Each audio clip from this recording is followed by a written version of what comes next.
آج کے پہلے درس کے لیے میں دعوت دیتا ہوں اپنے محترم بھائی عبدالغنی عبداللطیف حافظہ اللہ تعالیٰ کو. ان کا موضوع ہے جنت کے وارث.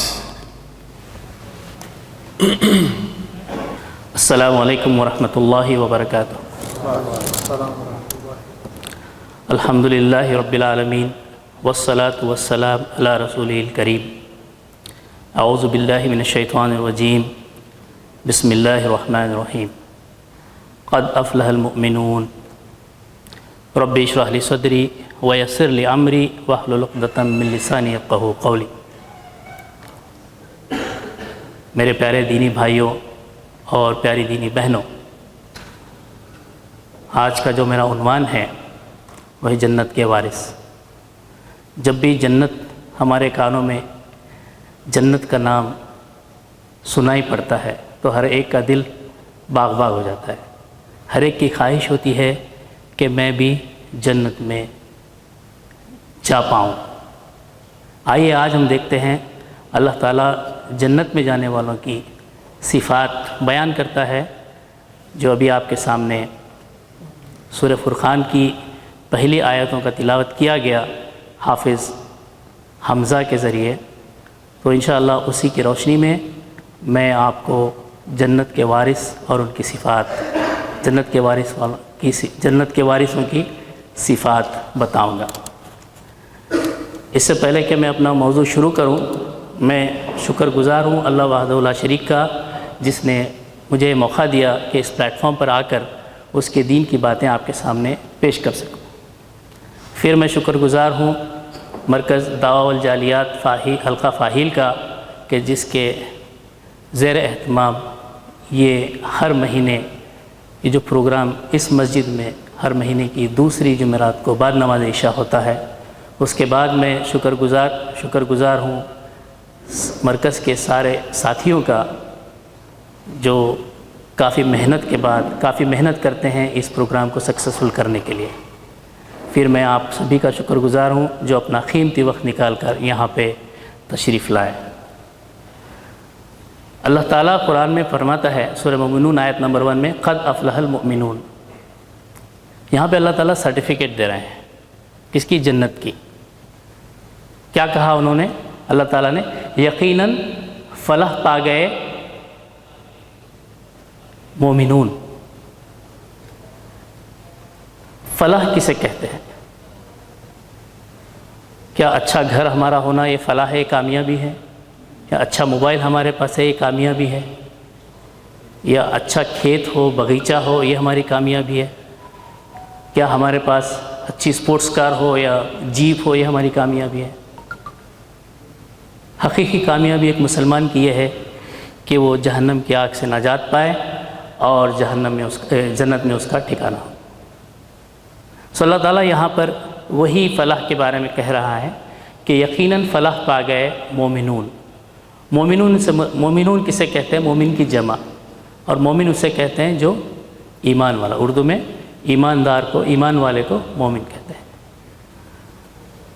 سو ایمان جو ہے یہ بہت اہم ہے انسان کی زندگی کے لیے. سو آج ہم دیکھتے ہیں کہ ایمان کس پر ہونا چاہیے، ایمان کے ارکان کیا ہے. میں آپ کو حدیث جبریل کا ایک حصہ سناتا ہوں جس میں ایمان کے بارے میں بیان کیا گیا ہے. حدیث جبریل مسلم شریف کی پہلی حدیث ہے. اس حدیث میں جبرائیل علیہ السلام انسان کے روپ میں، انسان کی شکل میں حاضر ہوتے ہیں. اللہ کے رسول صلی اللہ علیہ وسلم اپنے صحابہ کے ساتھ مجلس میں بیٹھے ہوتے ہیں، دین کی مجلس ہوتی ہے. تو اس میں ایک شخص جبرائیل علیہ السلام ایک انسان کے روپ میں آتے ہیں اور سوال کرتے ہیں. رسول اللہ سے انہوں نے 4 سوال کیے. تو ان کا جو دوسرا سوال تھا وہ تھا آپ مجھے ایمان کے بارے میں بتائیں. سو آپ کو اگر پورے 4 سوال پوچھنے ہیں تو بعد میں سوال جواب کی نشست ہے. اگر شیخ صاحب ٹائم رہا تو انشاءاللہ شیخ صاحب سے پوچھ سکتے ہیں آپ. شیخ صاحب انشاءاللہ جواب دیں گے اس کا. تو جو دوسرا سوال تھا ایمان، آپ مجھے ایمان کے بارے میں بتائیے. جب جبرائیل علیہ السلام نے ان سے پوچھا تو رسول اللہ نے جواب دیا اللہ پر، اللہ کے انبیاء پر، اللہ کے ملائکہ پر، اللہ پر، ملائکہ پر، کتابوں پر اور رسولوں پر، آخرت کے دن پر اور اچھی بری تقدیر پر۔ کتنے چیز بتائی انہوں نے؟ 6 ارکان بتائے۔ نمبر 1 اللہ پر ایمان، 2 ملائکہ پر، 3 جو ملائکہ کیا لے کے آتے ہیں؟ کتابوں پر، 4 رسولوں پر، 5واں آخرت کے دن پر، اور 6 جو ہے وہ کیا ہے؟ اچھی بری تقدیر پر۔ یہ 6 باتیں اللہ کے رسول نے بتائی۔ اس کے بعد کیا کہا؟ وہ بہت امپورٹنٹ چیز ہے۔ یہ 6 بات بتانے کے بعد اللہ کے رسول نے فرمایا اس پر کامل یقین رکھنا یہ ایمان ہے۔ کیا ہے؟ یہ 6 چیزوں پہ کامل یقین رکھنا یہ ایمان ہے۔ تو سب سے پہلے جو تھا اللہ پر ایمان۔ ایک مسلمان کو اللہ پہ ایمان کیسے رکھنا چاہیے؟ نہیں، بڑا آسان ہے، ہم سب کو معلوم ہے۔ یہ ایک یاد دہانی ہے، ایک کیا بولیں گے ریویژن ہے آپ لوگوں کے لیے اور میرے لیے۔ اللہ تعالیٰ قرآن میں فرماتا ہے نا فذکر ان الذکر تنفع المؤمنین، یعنی ریمائنڈ کرانے سے کیا ہے؟ مومنوں کو فائدہ ہوتا ہے۔ تو اللہ پر ایمان کیسے ہو؟ اللہ پر ایمان ہمارا یہ ہو، ہمارا عقیدہ، ہمارا اعتقاد یہ ہو کہ اس سارے کائنات کو بنانے والا، اس سارے کائنات کا خالق اللہ وحدہ لا شریک ہے، وہی اس کا مالک ہے، وہی اس کا رب ہے، یعنی جو بھی اس کائنات میں ہے جس کی ضروریات کو، ہر ایک کی ضروریات کو پورا کرنے والا اللہ ہے۔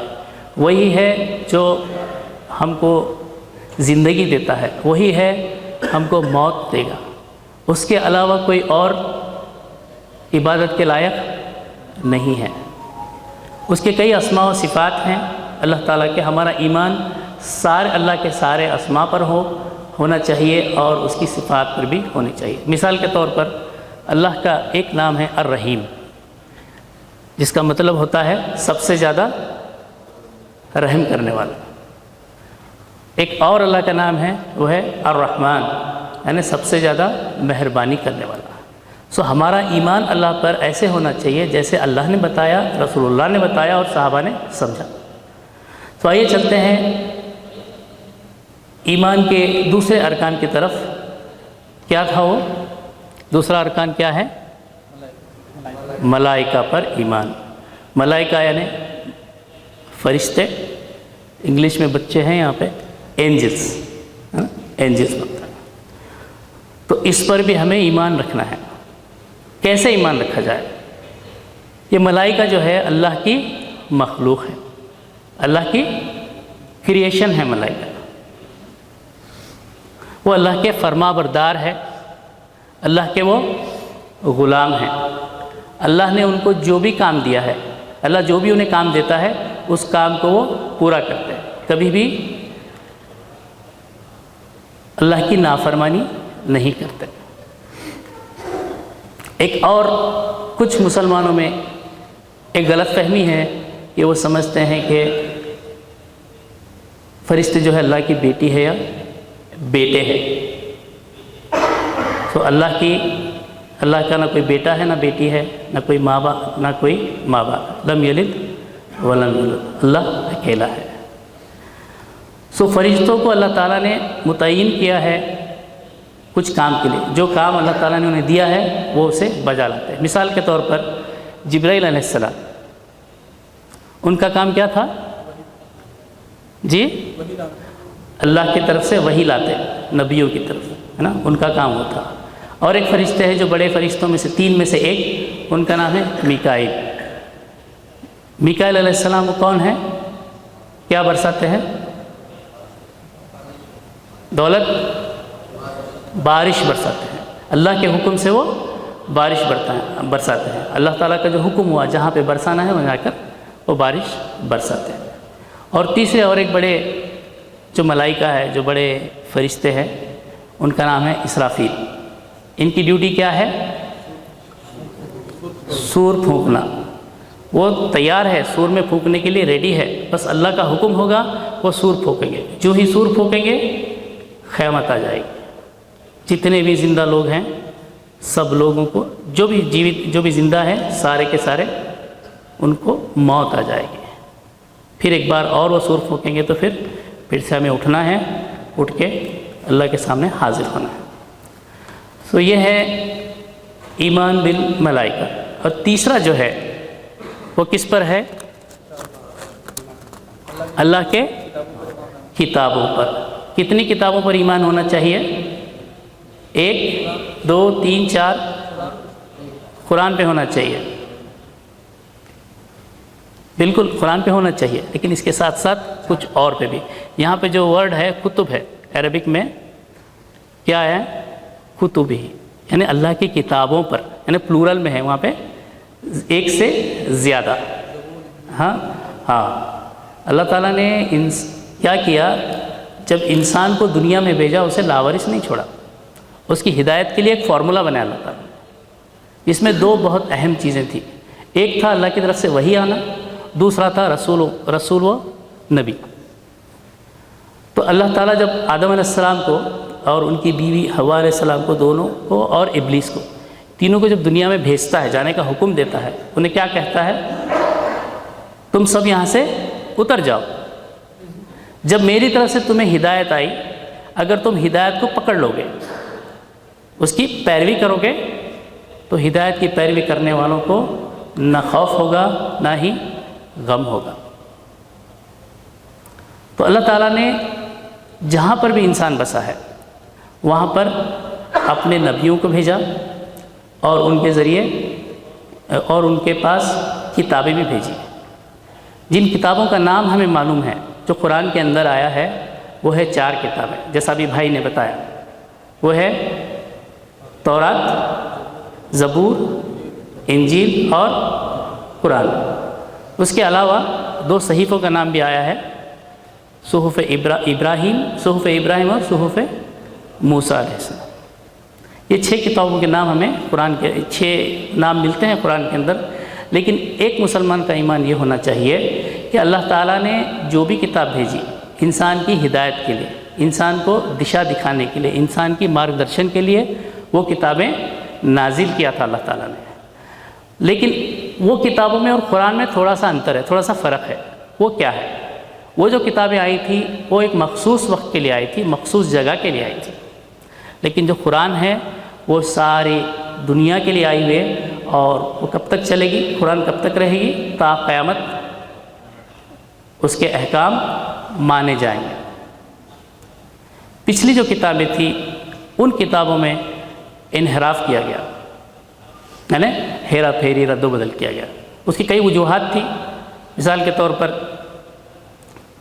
کوئی بادشاہ ہے, پولیٹیکل اس کی مجبوری تھی, ہے نا, یا کوئی پولیٹیکل مکاری تھی, یا پھر کسی ہوس کے وجہ سے, کوئی لالچ کی وجہ سے, یعنی کوئی جہالت کی وجہ سے اس میں چینجز کرتے گئے. تو آج دنیا کے سرفیس پر سوائے قرآن کے کوئی بھی کتاب اللہ کی طرف سے آئی ہوئی کمپلیٹ نہیں ہے. اور قرآن کی جو گارنٹی ہے اللہ تعالیٰ نے لے رکھی ہے, اس میں کوئی رد و بدل نہیں ہو سکتا. اللہ تعالیٰ قرآن میں خود اس کی گارنٹی لیتے ہیں, کہتے ہیں اِنَّا نَحْنُ نَزَّلْنَا الذِّكْرَ وَإِنَّا لَهُ لَحَافِظُونَ, کہ بے شک ہم نے اس قرآن کو نازل کیا اور ہم ہی اس کی حفاظت کرنے والے ہیں. میں بس یہاں پہ ایکچولی میں آج ٹرائل دے رہا تھا میرے گھر میں, تو میری بچی ایک ہے, ہو سکتا غالباً وہاں پہ ہے, وہ ابھی سن رہی ہوگی. تو اس نے پوچھا ابو یہ جو انجیل ہے وہ بائبل ہے؟ تو میں بولا, میں اس کو سمجھایا کہ یہ صحیح کیا ہے. تو بائبل جو ہے اس میں 3 حصے, یعنی اس میں کافی بکس ہے. تو انجیل جو ہے بائبل نہیں ہے, یہ غلط فہمی مسلمانوں میں ہے. انجیل وہ کتاب ہے جو عیسیٰ علیہ السلام پہ نازل ہوئی تھی, جو آج موجود نہیں ہے اس شکل میں جیسے نازل ہوئی تھی. اور تھوڑے لوگ کہتے ہیں کہ تورا جو ہے, جو تورات جو ہے موسیٰ علیہ السلام پہ جو نازل ہوئی تھی وہ اولڈ ٹیسٹمنٹ کے 5 چیپٹرز ہیں بائبل کے, لیکن یہ بھی اس کا کوئی ثبوت نہیں ہے. تو ہم مسلمانوں کو اس میں پڑھنا نہیں چاہیے, بس انفارمیشن کے لیے, کہ نہ تورات آج موجود ہے نہ انجیل موجود ہے. یعنی کمپلیٹ جیسے ریویل ہوئی تھی، جیسے وہی آئی تھی، اس شکل میں آج موجود نہیں ہے۔ صرف ایک ہی کتاب اللہ کی ہے جو مہیمن ہے۔ جو پچھلی جو کتابیں تھیں اس میں جو اللہ کا جو میسج تھا، اللہ کا جو پیغام تھا، وہ ساروں کو قرآن کے اندر کیا ہے، پروٹیکٹ کیا گیا ہے۔ آپ قرآن پڑھیں گے، قرآن کے اندر اللہ تعالیٰ، قرآن کا ایک نام کیا ہے، مہیمن، پروٹیکٹر رکھا گیا ہے۔ سو آئیے، ہمارا ایمان جو ہے کتابوں پر ایسے ہونا چاہیے کہ اللہ تعالیٰ نے انسان کی ہدایت کے لیے کتابیں بھیجی تھی، وہ سارے کتابوں پر، جس کا نام ہمیں معلوم ہے، جس کا نام ہمیں نہیں معلوم ہے، ان سب پہ ہمارا ایمان ہے۔ لیکن جو کتاب بچی ہے آج زمین کے سرفیس پر، وہ صرف قرآن ہے جو انٹیکٹ ہے، جس میں کوئی ہیر پھیر نہیں ہوئی، نہ ہی ہو سکے گی۔ اور یہ قرآن کس کے لیے آیا ہے؟ ساری انسانیت کے لیے قرآن ہے۔ یہ قرآن صرف مسلمانوں کی ملکیت نہیں ہے، یہ قرآن ساری انسانیت کے لیے ہدایت ہے نا۔ ھدی للناس، اللہ تعالیٰ قرآن میں فرماتا ہے، ھدی للمتقین، اللہ سے ڈرنے والوں کے لیے ہدایت ہے۔ سو انشاءاللہ ہم آگے اگلا جو جز ہے، ارکان ہے ایمان کا، وہ ہے رسولوں پر ایمان لانا۔ اللہ نے انسان کو زندگی گزارنے کا طریقہ دکھانے کے لیے، جیسے بتایا کہ ابھی میں کہ کتابیں نازل کر رہا تھا، وہی نازل ہوتی تھی، اس کے ساتھ ساتھ رسول اور نبیوں کا سلسلہ بھی چلا آتا۔ جب سے دنیا پہ انسان نے قدم رکھا، جب سے لے کر 1450 سال قبل، 1430 سال قبل تک یہ سلسلہ چلتا رہا۔ کئی انبیاء اور رسول آئے۔ حدیثوں میں آتا ہے کہ لگ بھگ 1,24,000 ان کی تعداد ہے۔ تو ہمارا عقیدہ، ہمارا ایمان یہ ہے کہ سارے انبیاء جو تھے وہ اللہ کی مخلوق تھے، وہ سارے انسان تھے۔ اللہ تعالیٰ نے ان کو منتخب کیا تھا، چن لیا تھا، اللہ نے ان کو اپوائنٹ کیا تھا۔ کیسے؟ ان کو وحی آتی تھی، اللہ کی طرف سے ان کے پاس وحی آتی تھی، اور سارے جو پروفٹس تھے، سارے جو رسول تھے، میسنجرز تھے، یہ ساروں کا جو میسج تھا وہ کیا تھا؟ قولوا لا الہ الا اللہ تفلحون، کہ تم لا الہ الا اللہ کہو کامیاب ہو جاؤ گے۔ سارے انبیاء، ان کا میسج سب کا سمان تھا، کوئی میسج الگ نہیں۔ بیسک جو میسج تھا وہ ایک اللہ کی طرف، توحید کی طرف وہ بلاتے۔ اس میں بھی جیسے پچھلی کتابوں کا جو ویلیڈیٹی تھی، ویلیڈیٹی پیریڈ جو تھا وہ مخصوص تھا، ویسے ہی انبیاؤں کا بھی مخصوص وقت کے لیے، مخصوص جگہ کے لیے آیا کرتے تھے۔ لیکن میرے اور آپ کے آخری نبی محمد صلی اللہ علیہ وسلم، وہ ساری انسانیت کے لیے نبی ہیں، رسول ہیں، تا قیامت کے لیے ہیں۔ تو رسول پر ایمان لانے سے کیا مراد؟ یعنی صرف مان لینے سے کام چل جائے گا؟ چلو مان لیا، ایمان ہمارا ہے۔ اگر ہم کسی کو بولیں، ہمارے ابو کو بولیں، ابو میں آپ سے بہت پیار کرتا ہوں، لیکن میں آپ کی وہ بات نہیں مانوں گا، میں آپ کی وہ بات نہیں مانوں گا، آپ کی وہ بات نہیں مانوں گا، ایسے ہو سکتا ہے؟ نہیں نا۔ سو جب رسول پہ ایمان ہے تو کیا ہے؟ رسول کو رسول ماننا ہے اور ان کی اتباع کرنا ہے۔ اللہ کے رسول صلی اللہ علیہ وسلم نے فرمایا کہ میرا امتی، ہر امتی جنت میں جائے گا، میری امت کے سارے لوگ جنت میں جائیں گے، سوائے اس کے جس نے انکار کیا۔ تو صحابہ پریشان ہو گئے، ارے بھلا کون انکار کرے گا جنت میں جانے سے؟ تو ان کو بہت شوق لگا ہوگا آف کورس۔ اگر تو اللہ کے رسول نے فرمایا جس نے میری اطاعت کی وہ جنت میں گیا، جس نے میری اطاعت سے منہ موڑ لیا وہ جنت میں نہیں جائے گا۔ یعنی اللہ کے رسول کی اتباع کرنے سے کیا ہے؟ جنت میں جانا ہمیں آسان ہو جائے گا۔ اگر ہم نے اطاعت نہیں کی رسول اللہ صلی اللہ علیہ وسلم کی تو جنت کے خواب دیکھنا بھی چھوڑنا پڑے گا۔ تو آئیے اللہ سے دعا کرتے ہیں کہ ہمیں اللہ رسول اللہ صلی اللہ علیہ وسلم کا متبع بنائے، آمین۔ اچھا، اس کے بعد جو ارکان نمبر 5 ہے، ابھی تک 4 ہو گئے نا، اللہ پر ایمان، دوسرا عبد الرحمن ملائکہ پر ایمان، تیسرا کتابوں پر، چوتھا رسولوں پر، اوکے، 5واں ہے آخرت کے دن پر۔ آخرت کا دن کیا ہے؟ یوم القیامہ، اوکے۔ آخرت پہ ایمان میں کیا ہے؟ موت سے لے کر، موت تو آنی ہے، یہ ہر ایک کو پتہ ہے، لیکن موت کے بعد جو آنے والی زندگی ہے، جو ہمیشہ ہمیشہ کی زندگی ہے، اس پہ یقین رکھنا کہ ہم یہ دنیا سے چلے جائیں گے، جانے کے بعد ہم سے کیا ہوگا؟ ہمیں حساب دینا ہے۔ اللہ تعالیٰ نے جو بھی ہمیں نعمتیں دی ہے نا، ہمیں مال دیا ہے، ہمیں اولاد دی ہے، ہمیں فری ٹائم دیا ہے نا، ہمیں عقل دی ہے، ہمیں کوئی اسپیشل کوالٹیز دی ہیں، یہ ساروں کا استعمال ہم نے کیسے کیا ہے نا، یہ ساری چیزوں کا حساب ہمیں اللہ تعالیٰ کے یہاں دینا ہے۔ کس دن دینا ہے وہ؟ قیامت کے دن ہے نا۔ قیامت کے دن یعنی موت سے لے کر مر جائیں گے، قیامت کے دن اٹھائے جائیں گے، پھر حشر کا میدان ہوگا، اس کے بعد جنت جہنم ہمیں ایوارڈ کی جائے گی، ہے نا۔ تو یہ ساروں پہ یقین رکھنا ہمارے لیے ہمارے ایمان کا جز ہے، حصہ ہے۔ سو یہ آخرت پر ایمان جو ہے نمبر 5۔ نمبر 6 جو ہے لاسٹ آرٹیکل آف فیتھ، آخری جو ارکان ہے ایمان کا، وہ کیا ہے؟ اچھی اور بری تقدیر پر ایمان لانا، یعنی جو بھی ہمارے ساتھ ہو رہا ہے یہ اللہ کی مرضی انوسار، اللہ کی مرضی کے مطابق ہو رہا ہے، یعنی اللہ نے جو لکھا ہے ہمارے لیے وہی ہو رہا ہے۔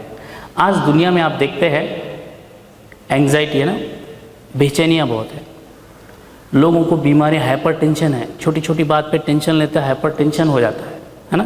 کئی لوگ ڈپریشن میں چلے جاتے ہیں، حتیٰ کہ کئی لوگ سوسائڈ بھی کر لیتے ہیں، یعنی کچھ بھی ان کے ساتھ ہوا اسے برداشت نہیں کرتے، صبر سے کام نہیں لیتے، ہے نا۔ ایک مومن کو چاہیے کہ جو بھی اس کے ساتھ ہو رہا ہے زندگی میں، اس پر اس کا ایمان یہ ہے کہ یہ جو میرے ساتھ ہو رہا ہے یہ اللہ کی مرضی سے ہو رہا ہے، اس میں میرے لیے خیر ہی ہوگا، اللہ تعالیٰ نے جو لکھا ہے وہی ہو رہا ہے۔ اگر وہ کنٹینٹ رہا، اگر اس پہ قائم رہا تو کیا ہے؟ اس کے لیے ہی فائدہ ہوگا۔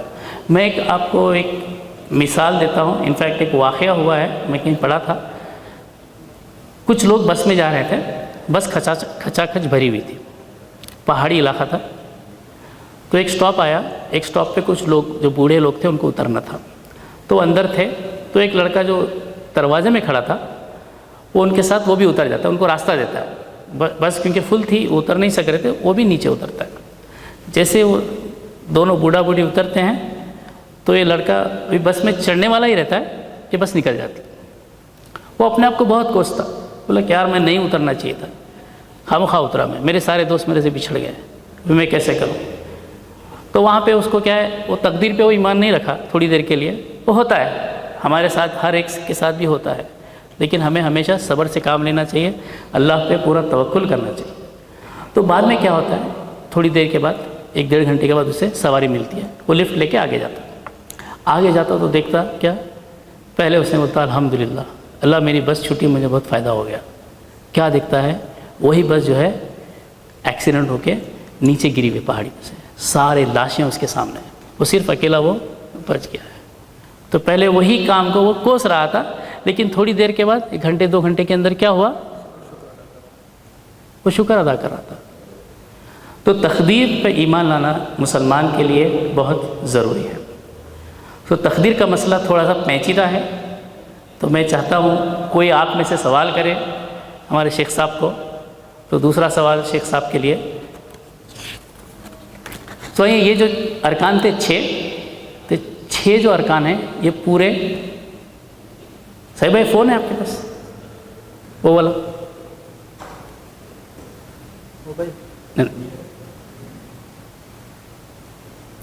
سارے جو 6 کے 6 جو ارکان ہیں یہ ایک انسان کو، یعنی ہمارے ایمان کو مکمل کرنے کے لیے ضروری ہے۔ اگر ہمارا ایمان ایک میں بھی نہیں رہا تو ہمارا ایمان جو ہے مکمل نہیں ہے، کامل نہیں ہے۔ میں آپ کو مثال دیتا ہوں، اس لیے میں نے موبائل منگایا۔ یہ موبائل ہے، میں بتاتا ہوں اس کے اندر 6 چیزیں ضروری ہے. اگر اس میں سے ایک بھی نہیں ہوگی تو آپ کال نہیں کر سکیں گے. کیا کیا ہے آپ بھی بتا سکتے ہیں, اس میں کوئی راکٹ سائنس نہیں ہے. پہلے تو موبائل ہے, موبائل چھوڑ دو, اوکے. موبائل کے اندر کیا ہے؟ بیٹری ہے, اچھا بیٹری ہے, بیلنس ہے, اور سم ہونا, اوکے. چارجنگ ہونا چاہیے, اوکے. یس, پیسہ ہونا چاہیے, فری منٹس ہونا چاہیے, اوکے. اور نیٹ ورک ہونا چاہیے. یہ 6 چیزیں ہیں نا. اگر اس 6 میں سے ایک بھی نہیں رہے گا تو آپ کال کر سکیں گے؟ کتنا بھی بھاری سے بھاری فون لا لو, آپ کریں گے؟ نہیں ہو سکتا. بھائی صاحب صرف 5 منٹ ہے. اللہ اکبر. خیر, ہمارا ایمان جو ہے یہ 6 چیزوں پر ہونا ضروری ہے. اس میں اگر ایک میں بھی ہم کوتاہی کریں تو ہمارا ایمان کامل نہیں ہے. تو آئیے اب اپنے موضوع کی طرف دوسری آیت پہ چلتے ہیں. اللہ تعالیٰ یہاں پہ کیا فرماتا ہے؟ الذین هم فی صلاتہم خاشعون. پہلی جو صفت تھی کامیاب لوگوں کی وہ ایمان تھا. دوسرا ہے صلاتہم خاشعون. یہ وہ لوگ ہیں جو نماز میں خشوع رکھتے ہیں. خشوع سے مراد اللہ کا ڈر اختیار کرتے ہیں, اطمینان کے ساتھ, سکون کے ساتھ نماز پڑھتے ہیں, اور جیسی نماز انہیں پڑھنے کا حکم ہے ویسی نماز پڑھتے ہیں. پھر اگلی آیت میں اللہ تعالیٰ فرماتا ہے والذین هم عن اللغو معرضون. یہ لغو کسے کہتے ہیں؟ اللہ تعالیٰ یہاں پہ ایک کیریکٹرسٹکس, ہماری ایک صفات بتا رہے ہیں کامیاب لوگوں کی. یہ وہ لوگ ہیں جو لغویات سے منہ موڑتے ہیں. لغو کسے کہتے ہیں جی؟ فضول باتیں جس میں کوئی فائدہ نہ ہو یا جس سے نقصان ہو, وہ بات کو. تو آج ہم دیکھتے ہیں ہمارے پاس اتنا ٹائم ہے, ہم کیا کرتے ہیں؟ ٹائم کو ویسٹ کرتے ہیں, ہے نا. کس میں ویسٹ کرتے ہیں؟ لغویات میں, ہے نا. جیسے فیس بک ہو گیا, انسٹاگرام ہو گیا, یوٹیوب ہو گیا, یا ہوٹل میں بیٹھ کے منطق مارے, گوسپ کرے, ہے نا, کسی کی ٹانگ کھینچے, یعنی مذاق کرے, کسی کا مذاق اڑایا. یہ ساری چیزیں ہم کرتے ہیں جس سے کوئی فائدہ نہیں ہے. بہت کم لوگ ہیں جو واٹس ایپ, فیس بک کا صحیح استعمال کرتے ہیں, اللہ ماشاء اللہ. باقی سارے لوگ اس کا غلط ہی مس یوز ہی کرتے ہیں. مس یوز کیا, ان کو کچھ فائدہ ہی نہیں ہے ان کو کر کے. میں آپ کو ایک حدیث سناتا ہوں اللہ کے رسول صلی اللہ علیہ وسلم کی لغویات کے بارے میں. ویسے میں اور کچھ احادیث لایا تھا کیونکہ ٹائم میرے پاس نہیں ہے. تو ایک حدیث ہے, اللہ کے رسول فرماتے ہیں جس نے لغویات سے اپنے آپ کو روکا اس نے اپنے ایمان کو مکمل کر لیا. کیا ہے؟ لغویات سے رکنا مکمل, ایمان جو ہے مکمل ہو جائے. اس کے بعد جو اگلی جو صفت ہے اللہ تعالیٰ فرما رہے ہیں وہ ہے والذین هم للزکاۃ فاعلون. یہ وہ لوگ ہیں جو زکوٰۃ دیتے ہیں, زکوٰۃ دینے والے. زکوٰۃ جو ہے ہر مسلمان پر فرض ہے, ہر مسلمان, مالدار مسلمان پر فرض ہے. اگر ہم نصاب کے لیول کو پہنچتے ہیں تو ہمیں زکوٰۃ جو ہے خوشی خوشی دینا چاہیے. اگر ہم نہیں دیں گے تو حدیث میں آیا ہے کہ ہمیں اللہ تعالیٰ بڑا پنشمنٹ دینے والا ہے. ایک ایسا وہاں پہ سانپ بیٹھا ہوا ہے جو زکوٰۃ نہیں دینے والوں پر چڑھ جائے گا. وہ ایسا ڈسے گا, ایک اس کا ڈس جو ہے 40 سال تک اس کا اثر رہے گا. سو اللہ تعالیٰ سے دعا ہے کہ مجھے اور آپ کو زکوٰۃ دینے والا بنائے, آمین. اس کے بعد جو 5ویں جو صفت اللہ تعالیٰ نے بیان کی ہے وہ ہے والذین هم لفروجہم حافظون. یہ اپنی شرمگاہوں کی حفاظت کرتے ہیں.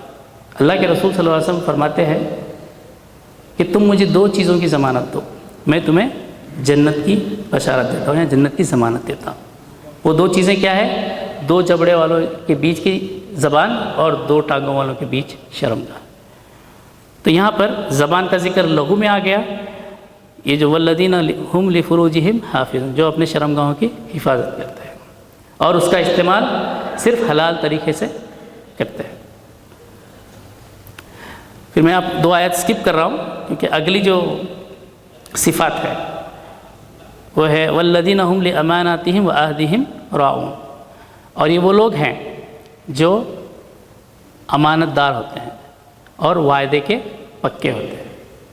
یعنی یہ مومن کی نشانیاں ہیں کہ جب بھی کوئی امانت اس کو دے اس میں خیانت نہیں کرتا، اور وعدہ کرتا ہے تو وہ پورا کرتا ہے۔ اس کے برعکس منافق کی نشانیاں کیا ہیں؟ 4 نشانیاں اللہ کے رسول نے فرمائی۔ وہ کیا ہے؟ سب سے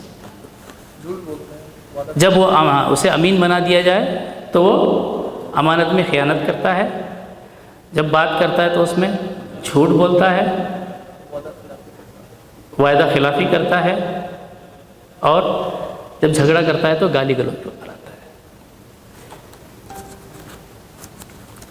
اس کے بعد ایک اور جو آخری صفت، جو 8ویں صفت اللہ نے بتائی ہے، وَالَّذِينَ هُمْ عَلَىٰ صَلَوَاتِهِمْ يُحَافِظُونَ، یہ وہ لوگ ہیں جو نماز کی حفاظت کرتے ہیں۔ نماز کی حفاظت سے مراد نماز کو مقررہ ٹائم پر پڑھنا، نماز کو جو ٹائم ہے اس پر پڑھنا۔ اور اس میں ایک اور بھی آتا ہے، اگر آپ کے گاؤں میں مسجد نہیں ہے، آپ اگر مسجد کا انتظام بھی کرتے ہیں، یہ بھی نماز کی حفاظت میں کاؤنٹ ہو جاتا ہے۔ پھر یہ 8 صفت اللہ تعالیٰ بیان کرتا ہے۔ پہلے ایمان، دوسرا کیا تھا؟ نماز میں خشوع، تیسرا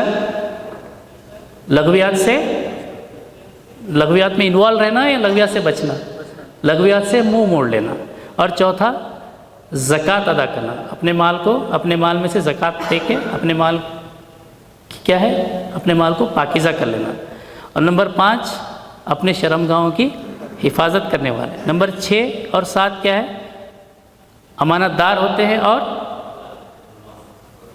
وعدہ کے پابند ہوتے ہیں، اور 8ویں جو صفت بیان کی گئی ہے وہ نماز کی حفاظت کرتے ہیں۔ پھر اس کے بعد اللہ تعالیٰ فرماتا ہے اولئک هم الوارثون الذین یرثون الفردوس هم فیہا خالدون، یہی لوگ وارث ہیں، میراث پائیں گے فردوس کی، ہے نا۔ اللہ تعالیٰ نے 8 صفتیں بیان کی، پھر اس کے بعد خوشخبری دے رہے ہیں کہ اگر یہ 8 صفتیں آپ کے پاس ہیں تو آپ کیا ہے، جنت کے وارث بن جاؤ گے۔ وہ بھی کون سی جنت؟ جنت میں کئی مقامات ہیں، کئی درجے ہیں۔ جو فردوس ہے وہ سب سے بہترین جنت ہے۔ تو یہاں پہ اللہ کیا کہہ رہے ہیں؟ الذین یرثون الفردوس، اور کتنے دن رہنا ہے وہاں پہ نہ کوئی اقامہ ہے، نہ کوئی سول آئی ڈی ہے نا، نہ کوئی میڈیکل چیک اپ ہے، کچھ نہیں ہے، بس ایک بار انٹری مارے تو ختم۔ ہم فیہا خالدون، ہمیشہ آپ کو وہاں رہنا ہے۔ سو اللہ تعالیٰ سے دعا ہے کہ مجھے اور آپ کو دین کو سمجھنے والا بنائے اور دین پر عمل کرنے والا بنائے۔ جتنے دن ہم دنیا میں رہیں دین پر ثابت رہیں، محمد صلی اللہ علیہ وسلم کی اتباع کرنے والے رہیں، جب موت آئے تو کلمے پر آئے، جب اللہ سے جا ملے تو اللہ ہم سے راضی ہو اور اس کے رحمت سے ہمیں جنت عطا فرمائے۔ آمین۔ وآخر الدعوانا ان الحمد للہ رب العالمین۔ السلام علیکم ورحمۃ اللہ وبرکاتہ۔